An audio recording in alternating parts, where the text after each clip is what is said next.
terhad bagi 2 tahun. Pada tahun pertama kami dapat 15 juta. Kemudian pada tahun kemudian iaitu 2011, 10 juta saja.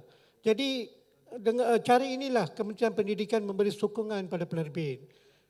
Kami telah beli, bagi 2 tahun ini kami telah beli sebanyak 8,500 judul dan telah dibekalkan ke semua sekolah, tak kira sekolah Tamil, sekolah Cina, sekolah kebangsaan. Jadi tugas dan tanggungjawab menguruskan perolehan bahan bacaan tambahan ini telah pun bertukar, berpindah semula ke bahagian teknologi pendidikan.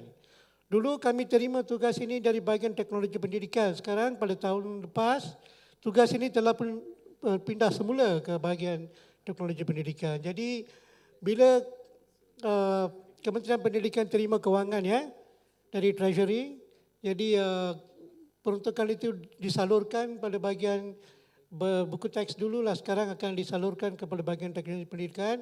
Nanti bahagian teknologi pendidikan akan uruskan pembelian pelbagai jenis bahan bacaan tambahan untuk digunakan oleh murid, dan juga untuk guru. Jadi semua bahan bacaan tambahan ini ditempatkan di pusat sumber sekolah untuk guna bersama. Jadi dengan inilah cara bagaimana Kementerian Pendidikan memberi sokongan kepada penerbit. Okay. Kita minta juga wakil DBP.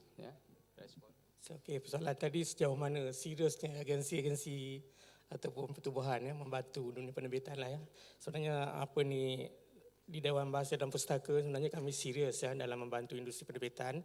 Cuma apa ni sambutan daripada penerbit ada persoalan sejauh mana seriusnya Sebagai contohlah dana penggerak industri buku negara, perbukuan negara yang kami berikan kepada untuk membantu penerbit kecil untuk menerbitkan buku mereka sehingga kini belum habis pun. Tak sampai separuh digunakan kerana kurangnya permohonan.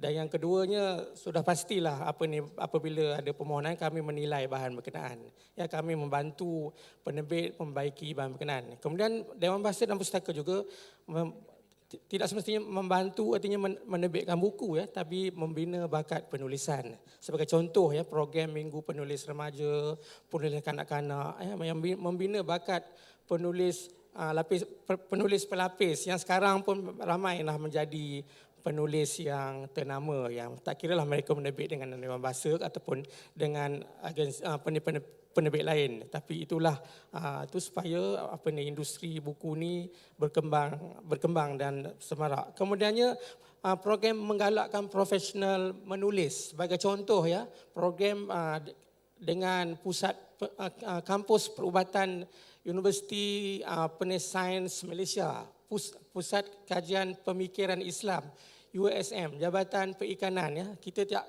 pada mulanya kami pun ragu-ragu sama ada profesional ni boleh menulis dengan baik atau tidak. Mereka selalunya terlibat dalam penyelidikan, tapi untuk menghasilkan bahan bacaan untuk masyarakat umum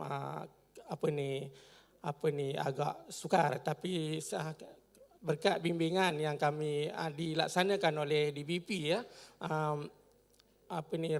banyak buku yang telah terbit untuk masyarakat umum, bukan untuk kumpulan akademik. Dan projek terbaru insya-Allah kami akan lancarkan bukunya semasa Pesta Buku Antarabangsa Kuala Lumpur tahun inilah. Doktor sendiri yang menulis novel kerana kami dah bimbing dan beberapa manuskrip novel telah kami terima. Dan buku ni bukan saja karya kreatif tetapi syarat dengan fakta sebenar dalam bidang perubatan, iaitu yang kami telah laksanakan. Kami akan lancarkan pada bulan April ni sempena Pesta Buku Malaysia. Kerana kami dapati ada buku kreatif yang terbit walaupun ada fakta berkaitan dengan sesuatu bidang perubatan misalnya, tapi tak tepat. Contohnya pemberian dos ubat yang berlebihan dalam tu kalau pesakit ambil mungkin akan mati. Jadi itulah yang kami buat untuk menggalakkan. Kemudian seterusnya program penerbitan berpakej yang kami dilancarkan oleh Dewan Bahasa dan Pustaka mulai awal tahun 2013 yang mendapat sambutan yang menggalakkan. Dan sejak dilancarkan sebanyak 88 panel, kumpulan panel pakar telah dibentuk dan mereka boleh katakan setiap minggu berada di Dewan Bahasa dan Pustaka untuk menghasilkan manuskrip. Dan sehingga kini sebanyak 1,007 orang penulis telah mendaftar dan dalam tempoh Januari hingga Disember tahun ini kami telah menerima kira-kira 350 manuskrip untuk diterbitkan. Ya, ini antara usaha yang dilakukanlah. Ya, okay, sekian. Terima kasih semua ahli panel. Tepukan bergemuruh kepada keempat-empat ahli panel. Saudara Encik Krishnan, Kementerian Pelajaran, bahagian buku teks. Pengarah penerbitan Dewan Bahasa, Tuan Haji Khalid. Presiden Malaysian Booksellers Association, MBA, Saudara Kit Tong. Dan Saudara Tuan Haji Ramli Ngah, ahli perniagaan ibu yang paling berjaya di abad ini.